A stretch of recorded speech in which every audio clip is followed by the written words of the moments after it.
I think pushing yourself physically is the number one factor of life. That is the true spot where you can really dive deep into. Life's about self-discipline.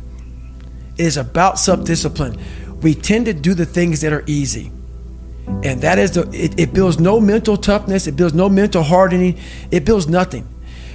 When you working out is where you can build that the fastest. Because it's a constant, it gives you instant feedback. Yeah, you may not lose the weight you want to real fast, but the discipline it takes, it transfers over to all aspects of your life. It's not, people, man, why are you always working out? Stop looking at it that way. This is the foundation of life. When you look in the mirror, every morning we all look in the mirror to get ready to go to work, to go anywhere. The first thing you see is your reflection.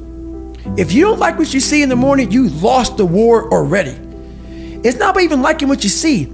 It's about looking in the mirror and you may start, man, I feel different. That reflection is not everything. It's a feeling you're supposed to get. So you have to, in life, once you leave your house, the war begins. In your house, you have some control. And that reflection in the mirror, you have to control that reflection in the mirror. That's how you start your day. If you leave your house feeling like, okay, I can fight. I've established the mentality to fight. And that all that comes from working out. It's not just from, you can't find that in the office.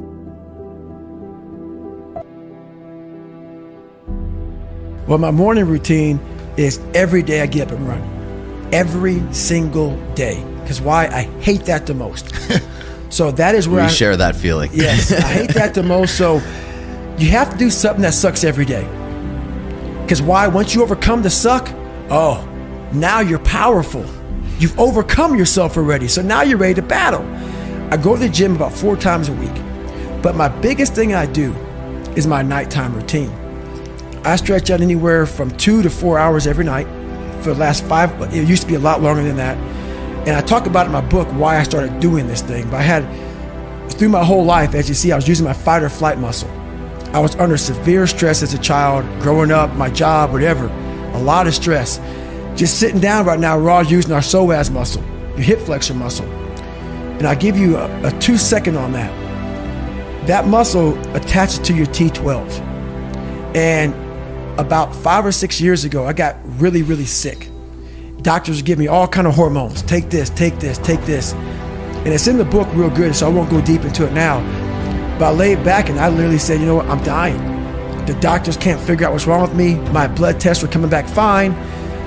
I just said, I can't even run a block. I went from running 205 miles, I can't run a block. I'm in my bed sitting there. And I started realizing I had these humongous knots on my hip flexors and back in my head.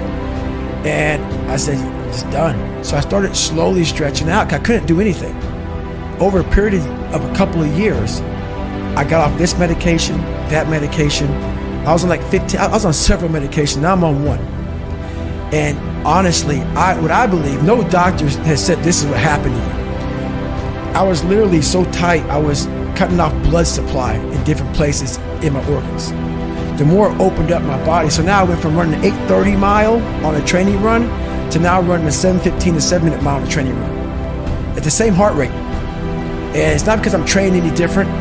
It's just because my body's opened up and it's allowing more blood flow. So every night I stretch out and it's truly, I used to be wound so fucking tight. Like I couldn't sit in this chair for this long.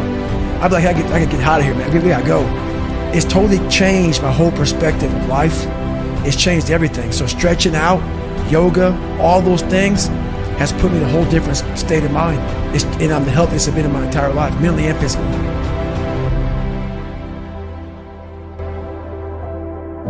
But most of them are that way for one big reason. They can't see themselves doing it.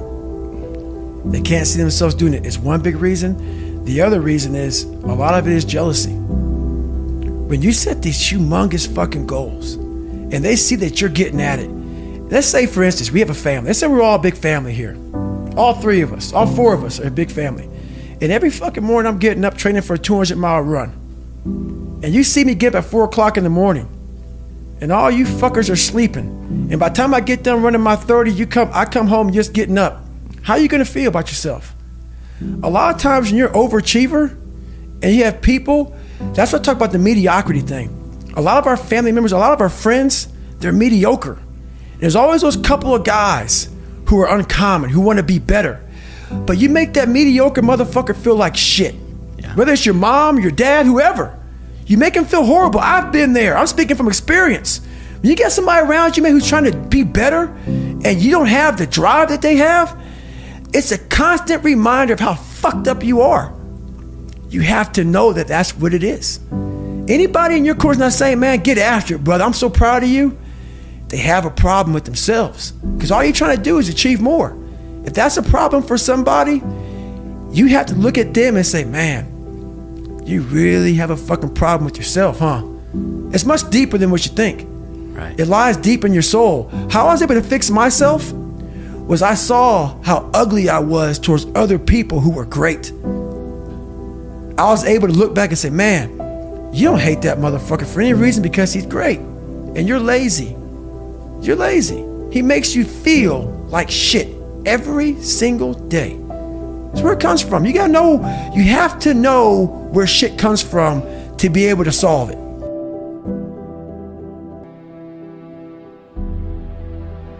I honestly want to be considered one of the hardest men to walk the planet Earth in the history of the world.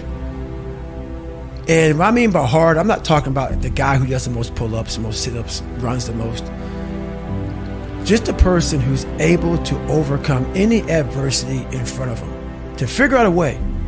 Hardness isn't about all this physical shit, man. Yeah, it helped me get to where I'm at.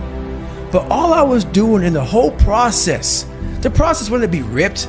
It wasn't to walk around with my shirt off. That wasn't it. I knew through the physical challenges, through the physical suffering, my mind was getting stronger.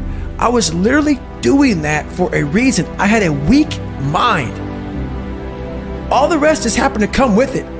I was trying to strengthen the mind to handle all the judgment that's passed on me, perceived and not. Sometimes you make it up in your own head. You know, I just want to be able to handle all of that, everything, physical, mental. I want to be perceived as that, like an old school barbarian, an old school guy that's like, God, dog, man, nothing can hurt the guy, which is why the book is titled, Can't Hurt Me. I want people to have that mantra in their life. Take that with you. Take it everywhere you go in life. And if you believe that and you work towards that, callous in your mind, strengthen yourself, Can't Hurt Me is strong. In any situation, like when I was in Buzz, they beat the shit out of you. I'd be the first one to get up and say, can't hurt me, motherfucker. And they were beating the hell out of me. But you say that enough to you, false motivation becomes fucking real motivation after a while.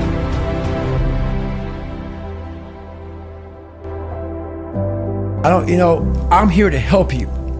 If you're coming in to work with a guy like me, who knows that you have to have thick skin to get better, you have to call yourself out. If you're fat and you're fucked up, I want to hear that. I don't want to hear you tap dancing around shit. So I don't take on many clients because when you work with me, we're going to get to the root of the fucking problem. And a lot of people don't want to go there. They don't want to talk about their childhood. They don't want to talk about their past. They want to get to the root of the problems, and then they go, why am I not getting better? Because there's a lot of shit in there you haven't dealt with, brother. You know, people go to the gym, like for instance, going through any kind of special operations school. These people go to the gym, they get big, they get jacked, they can run fast, all that shit. But the only thing they're doing is they're coding over the mind. All you're doing is building a bigger, stronger quitter. Your mind hasn't gotten any stronger because you haven't gone back in there and dealt with shit. So the second adversity comes, you're like, my God, I'm so fucking fit. What's wrong? Your mind is still soft. So I work on the mind.